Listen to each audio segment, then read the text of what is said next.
Kita berlanjut ke kaidah yang terakhir, yaitu kaidah yang kelima, kaidah ungu ya, yaitu kaidah al-yakinu la yuzalu bisyak. Artinya bahwa keyakinan itu tidak dapat dihilangkan dengan keraguan-raguan.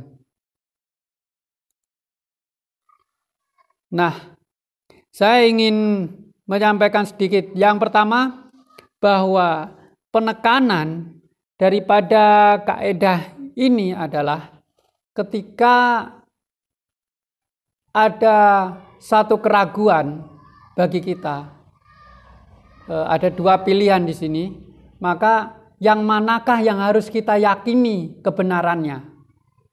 Nah, maka di sini kaidah al-yakinu la yuzalu bisyak ini memiliki tiga kaidah cabang, yaitu al-aslu baqa'u makana ala makana, al-aslu bara'atu dhimmah, sama al-aslu al-adam.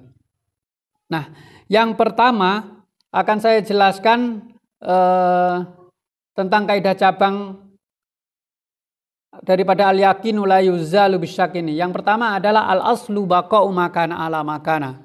Artinya asal daripada sesuatu itu adalah kebenaran sebelumnya atau adalah keberadaan barang itu sebelumnya.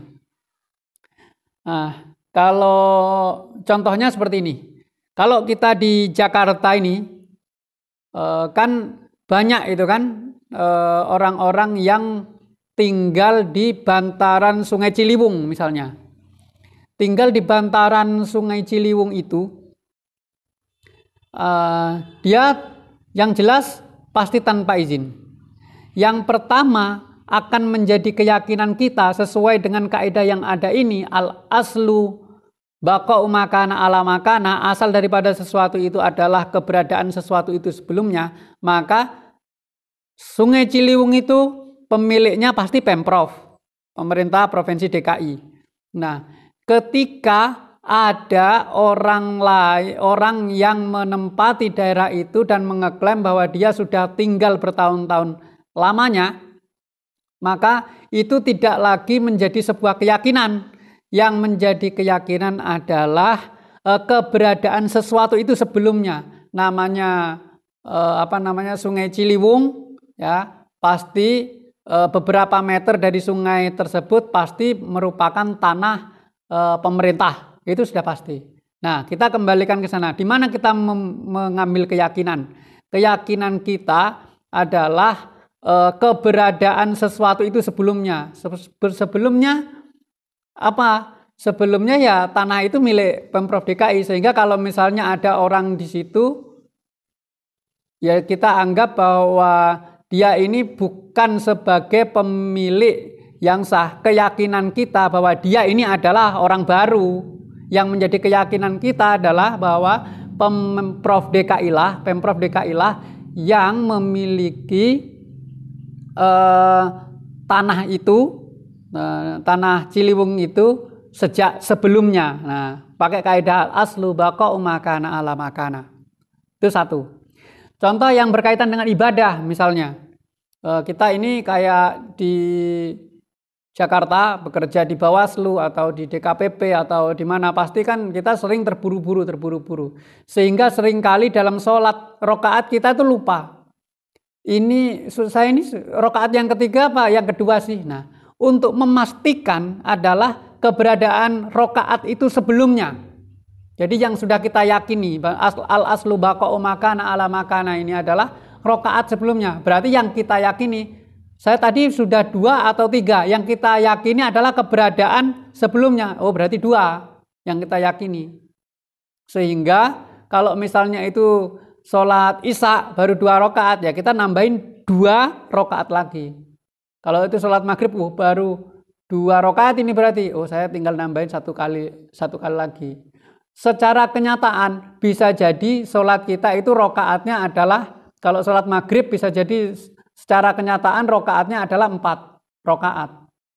Tapi secara syariat kebenarannya adalah sesuai dengan apa yang kita yakini, yaitu tadi yang kita yakini 2 rakaat ditambah 1 rakaat, jadi 3 rakaat untuk sholat maghrib. Nah, seperti itu. Itu kaidah al-aslu baqa'u ma kana ala ma kana. Terus kemudian kaidah yang kedua, al-aslu bara'atu dhimmah. Hukum asal itu bebas dari tanggungan. Nah, saya contohkan aja misalnya begini ya. Ini kan masih berkaitan dengan dalil al-yakin la yuzalu bisak, bahwa keyakinan itu tidak bisa dihilangkan dengan keraguan-raguan. Berarti di situ kira-kira ada dua hal yang membuat kita ragu-ragu. Misalnya begini, ada seseorang yang jalan-jalan ke mall tanpa sengaja dia melihat barang-barang elektronik, tapi tanpa sengaja barang yang tidak dia lewat itu tersenggol misalnya, kemudian jatuh. Misalnya katakanlah laptop misalnya, jatuh. Dan pada saat jatuh itu secara hukum kita kan ragu, salah apa enggak sih orang seperti itu? Menyenggol itu salah atau enggak? Dikenakan denda atau enggak secara hukum ya? Kita kembalikan pada kaidah ini. Al-aslu bara'atu dhimmah. Hukum asal dari sesuatu itu bebas dari tanggungan. Manusia itu bebas dari tanggungan. Nah, dengan menggunakan kaidah ini, maka orang yang menyentuh itu tadi tidak bisa dihukum. Tidak bisa dihukum. Karena apa? Dia menyentuh barang yang jatuh itu, dia tidak sengaja. Kecuali kalau barang itu barang yang dia lihat. Barang yang sedang dia lihat, kemudian jatuh, itu ada konsekuensi hukumnya. Tapi kalau barang yang sedang dia tidak lihat dan kemudian tersenggol dan kemudian jatuh, itu menurut hukum al-aslu bara'atu dhimmah ini dia tidak bisa. Tetapi di dalam negara kita ini saya lihat memang berbeda kaidah yang digunakan. Jadi di negara kita ini walaupun kebebasan berkontrak itu dimaknai bahwa merusak artinya membeli. Nah, gitu. Kebebasan kontrak yang terkait dengan contoh yang saya sampaikan itu tadi itu merusak sama dengan membeli. Nah, walaupun merusaknya itu tidak sengaja. Seperti itu.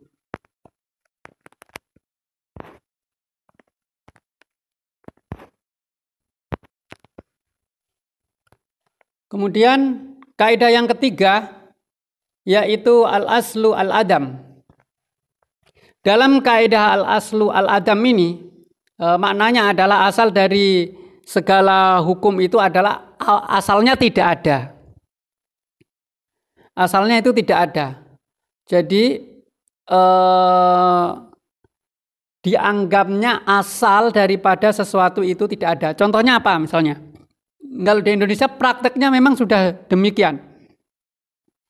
Seseorang itu, seorang yang dituduh mencuri misalnya, itu dia tidak bisa diberikan hukuman apapun ketika apa? Ketika tidak ada alat bukti yang bisa membuktikan bahwa dia mencuri. Tidak ada buktinya. Karena apa? Segala sesuatu itu awalnya tidak ada. Berarti apa? Dia ini tidak melakukan apa-apa. Sehingga kalau misalnya dia dituduh, nah kan kita nanti kan di sana kan istilah kita yang mana yang kita ini mau ambil sebuah keyakinan, apakah dia mencuri atau tidak kan gitu kan.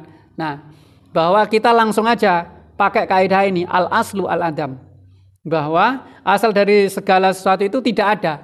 Jadi dia ini harus kita hukumi tidak mencuri ketika apa? Ketika memang orang yang menuduh itu tidak bisa membuktikan bahwa orang tersebut mencuri. Karena apa? Asal daripada orang itu adalah tidak ada. Asal daripada sesuatu itu adalah tidak ada. Al-aslu al-adam. Nah, itulah untuk mengambil sebuah keyakinan daripada kaidah al-yakinu la yuzalu bisyak.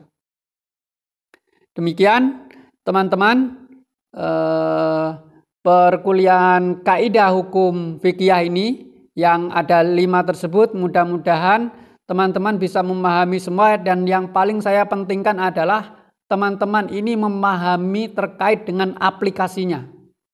Jadi ketika ada kejadian seperti ini masuk dalam kaidah mana? Ketika ada kejadian seperti ini masuk dalam kaidah yang mana? Ketika ada kejadian yang seperti itu kaidahnya seperti apa? Nah, pasti dia tidak akan keluar daripada 5 kaidah tersebut.